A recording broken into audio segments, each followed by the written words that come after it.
ছেলে বাজার থেকে মাছের মাথা নিয়ে এসছে, মাছের মাথা খেতে ভালোবাসে। এখন কি করব, আলু দিয়ে ঝোল করব।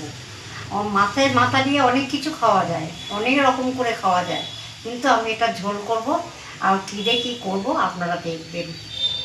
কেটে নিই, সব গুছিয়ে নিচ্ছি।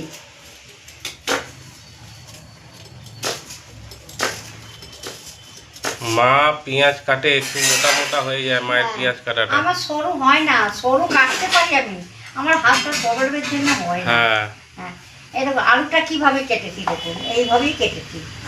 ঝোল হবে তো এইভাবে করে কেটেছি।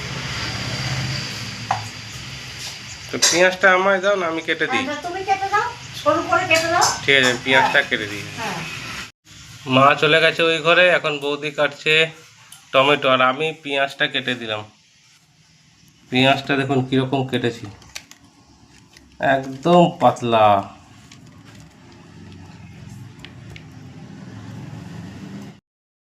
সনটা এখন ঘুমাচ্ছে, দাদা নেই ঘরে। এবার আমি এখানে ভিডিও করব, তো হয় বৌদি আর নয় মাকে, সনটার ওখানে একজনকে থাকতে হয়। ওই জন্য মা চলে গেল, আমি আর বৌদি আছি এখন এখানে আছি। বৌদি রান্না করে মাছের ঝোলটা। প্রতিদিনের মতো আবারও চলে এসেছি রান্না করে।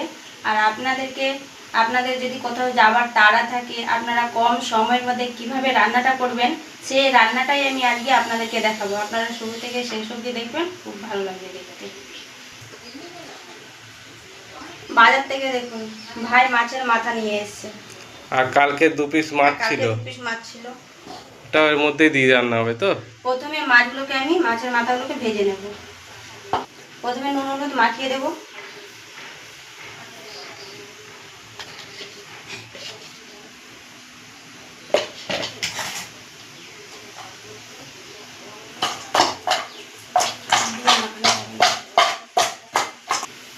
নুন হলুদ তো মাখানো হয়ে গেছে মাছের মাথাগুলোকে। এবার কড়াই বসিয়ে মাছ ভাজার জন্য কড়াইয়ের মধ্যে সরষের তেল দিয়ে দেবো।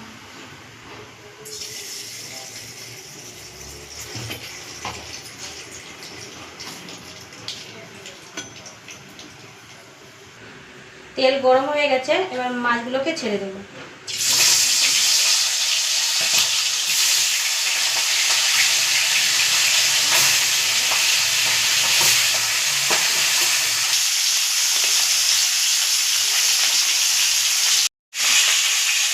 মাছ ভাজা কমপ্লিট হয়ে গেছে, এবার মাছের মাথাগুলোকে তুলে নিচ্ছি।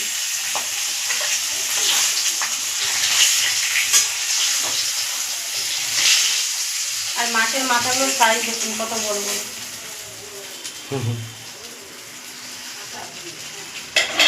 আর বাকিগুলো আমি এভাবে ভেজে নেব।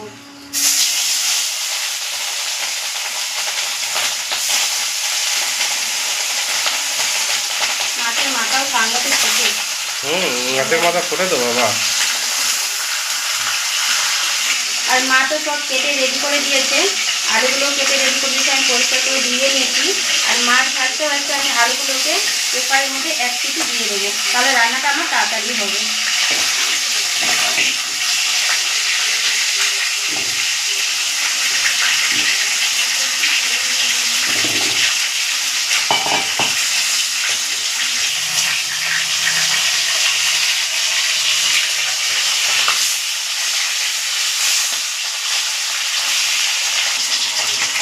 আজকে কিন্তু ছানার শরীরটা খারাপ হয়ে গেছে, আর ছানা আমাকে বলে বলে মা মা বলে চিৎকার করছে। তাই আমি আজকে তাড়াতাড়ি রান্নাটাকে সারার চেষ্টা করছি, যে যত তাড়াতাড়ি রান্নাটা সেরে নেবো তত তাড়াতাড়ি আমি মেয়ের কাছে গিয়ে একটু বসতে পারবো, মেয়েকে নিয়ে সময় দিতে পারবো।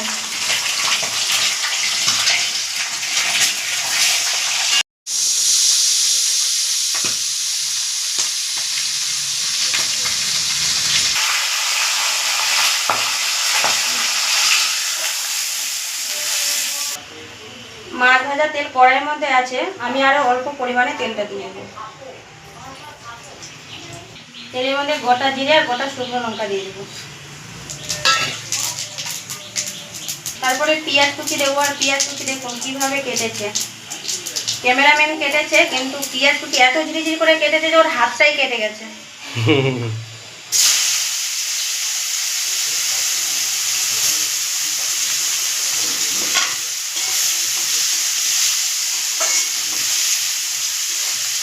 পেঁয়াজটাকে তো লাল করে ভাজতে হবে।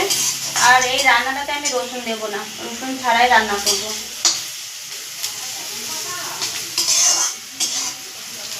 রসুন দিলে কি রান্নাটার আলাদা টেস্ট হয়, আর রসুন ছাড়া দিলে আরেকটা টেস্ট হয়। মানে টেস্টের দুই রকমের ভাগ আছে। রসুন ছাড়াটা বেশি ভালো লাগে। আর আমাদের বাড়িতে রসুন ছাড়া বেশি পছন্দ করি।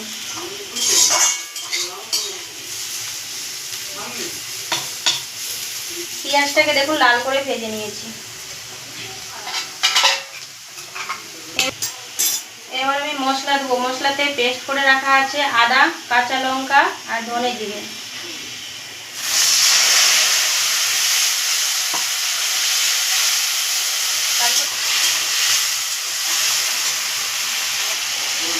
একটা ছোট সাইজের টমেটো কেটেছিলাম, সেই টমেটোটা দিয়ে দিয়েছি।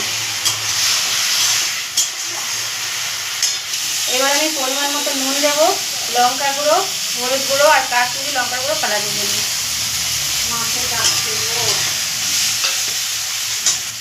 বাকি সাইজের মশলা লাগা ছিল সেটা আমি জল দিয়ে ধুয়ে দিয়ে দেবো।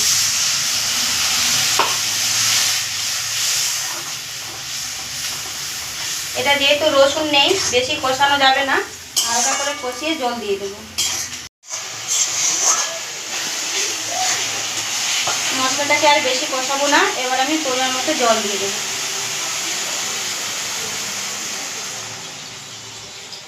ঝোল লাগবে কিন্তু বৌদি। মাছের মাথার ঝোল, মানে কি ঝোল লাগছে, ঝোল দিতেই হবে। ব্যাস ঝোলটা ফুটে গেলে আমি আলু আর মাছগুলো একসঙ্গেই দিয়ে দেবো, কারণ আলু সিদ্ধ করার ব্যাপার নেই, আলুটাকে আমি সিদ্ধ করে রেখেছি, একসঙ্গেই দেবো। ঝোল ফুটে গেছে, এবার আমি ভেজে রাখা মাছের মাথাগুলো ঝোলের মধ্যে দিয়ে দেবো।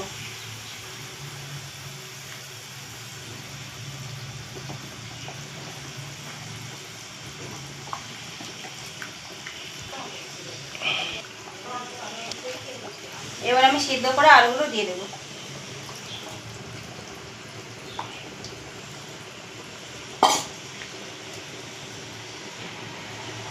এখন বেরোবে, তাই তাড়াহুড়া করে ঝোল ফুটতে ফুটতে ড্রেস চেঞ্জ করে চলে এলো।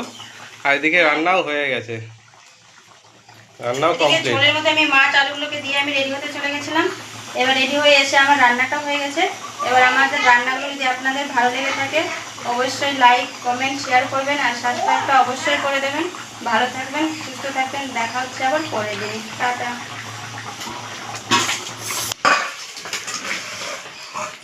গামলা